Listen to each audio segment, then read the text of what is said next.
Quando Elias, eu fiz essa anotação aqui, quando Elias se encontrou com a viúva de Sarepta, eu já mencionei esse exemplo aqui em outras ministrações, né? Se você olhar aí em outros cultos, eu já falei isso aqui, porque eu gosto muito dessa passagem.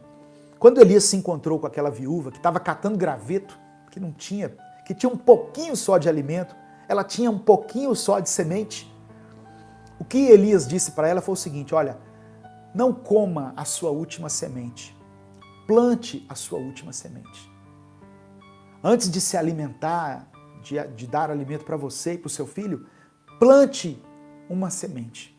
E ela plantou na vida do profeta, que simbolizava ali a presença de Deus. E ela colheu de forma abundante. Ela tinha pouco, mas do pouco que ela tinha, ela plantou uma semente. Talvez você tenha pouco para dar. Eu volto a falar aqui, eu vou falar isso várias vezes. Eu não estou falando só de dinheiro. Eu estou falando de tudo que você tem de bom na sua vida. Talvez você tenha aí um guarda-roupa cheio e tem pessoas que não têm o que vestir. Talvez a roupa que você já desprezou, que você já enjoou dela, para alguns seria a roupa de domingo, como diz o mineiro aqui, a roupa de ver Deus, né? Então, todo mundo tem algo para dar. Ninguém é tão miserável que não tenha nada para oferecer. E ninguém é tão rico, aquinhoado, que não precise de alguma coisa. Nós colhemos aquilo que plantamos, eu já falei. Paulo disse que quem semeia na carne colhe de acordo com o tipo de semente que plantou. E quem semeia no Espírito, colhe do Espírito. Então essa é uma lei imutável. Deus determinou, desde a criação, como eu mencionei lá, que cada semente gere segundo a sua própria espécie. Não, acho que eu não havia falado isso ainda. Mas Deus determinou lá na criação, lá em Gênesis, que cada semente frutificaria segundo a sua espécie. O que significa isso? Se eu quero colher caqui, eu tenho que plantar o quê? Caqui. Outra coisa interessante aqui é o seguinte: Deus não quer ofertas interesseiras. Não adianta você aprender o princípio da semeadura e da colheita e agir a partir de agora de forma interesseira, porque Deus ama quem dá com alegria. Deus não ama quem dá com interesse. Amém? Então não é assim, eu vou plantar aqui porque amanhã eu vou colher. Não.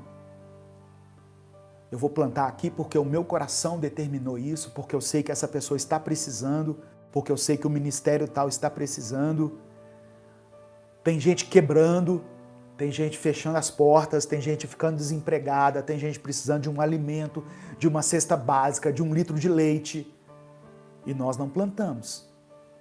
Mas se plantarmos, que seja por compaixão, por causa de um sentimento de empatia com a necessidade do próximo e não com o interesse de colhermos amanhã.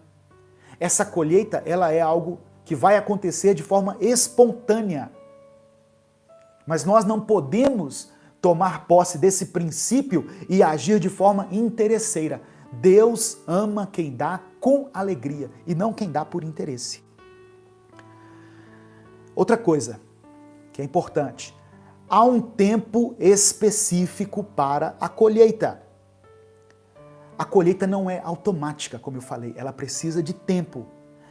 Tem pessoas que plantam a semente num dia e no outro já estão cavando a terra, porque a semente não brotou.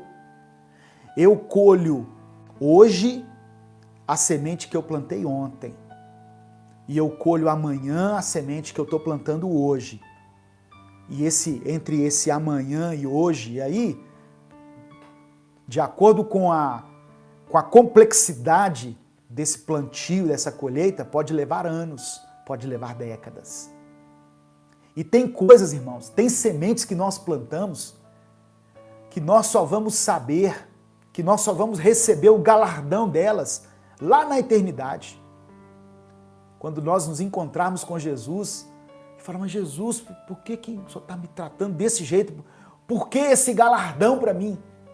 Aí ele vai falar, você lembra que você plantou lá no ano de 1900 e tanto? Pois é, está aqui o fruto daquele plantio. Eu colho hoje a semente que eu plantei ontem. Ou eu estou colhendo hoje aquilo que foi plantado há alguns anos atrás. E eu vou colher daqui a alguns anos aquilo que eu plantar hoje. Existe um processo por trás dessa lei e as coisas não são imediatas, mas a colheita é certa, porque está na Bíblia. Eu creio porque está escrito, porque está na Bíblia. Por isso, a palavra do Senhor não falha. Muitas vezes nós podemos colher num tempo que para nós vai parecer rápido, mas em outras situações a gente pode colher num tempo que vai parecer demorado. O fato é que a colheita só pode acontecer quando o fruto estiver pronto. Não queira colher antes do tempo. Tem pessoas que querem antecipar a colheita. Aí dá errado. Você já viu quando você colhe um fruto que você pensa que está maduro, mas quando você colhe ele assim, que você pega e está duro, está verde ainda, não dá para fazer nada. Não vou poder fazer nada. É porque a pessoa quis colher antes do tempo. Há o tempo certo para a sua colheita. Eu fico pensando assim, tentando imaginar um exemplo prático disso. Você já viu que tem empresas que fazem uma venda, por exemplo? A empresa fez uma venda grande, e aí só que esse dinheiro ela vai receber daqui a alguns meses, quando a operadora do cartão de crédito liberar aquele valor. Mas aí a empresa, como está precisando muito, como está desesperada, ela pede um adiantamento desse valor para a operadora do cartão, seja a Visa, o Mastercard, o PagSeguro, seja o que for. Aí ela pede um adiantamento. Aí ela, ufa, esse dinheiro chegou antecipado e veio em boa hora. Ok, ele chegou antecipado, mas essa antecipação ela tem um preço. Aquilo que ele iria receber lá na frente não é a mesma coisa que ele recebeu antecipado. A antecipação já gera um tipo de prejuízo para ele. É o exemplo mais claro que eu pude colocar aqui. Se você está entendendo essa colocação, diga amém. Se você tem algum exemplo, né, você pode colocar aqui nos comentários também. Mas eu pude compreender isso dessa maneira. Quando nós queremos antecipar as coisas que ainda não chegaram à hora de serem recebidas, nós até podemos antecipar, mas elas virão com um certo prejuízo. Quando a operadora adianta esse dinheiro, tem os juros, tem alguma coisa. Muitas pessoas colocando aqui amém. Outra coisa aqui, que é princípio também da semeadura, é que a semente tem que morrer para brotar. Nós temos que entender isso. A semente só frutifica se ela morrer. Jesus que falou isso em João capítulo 12, versículo 24. Você pode abrir a sua Bíblia aí. Evangelho de João, capítulo 12, verso 24.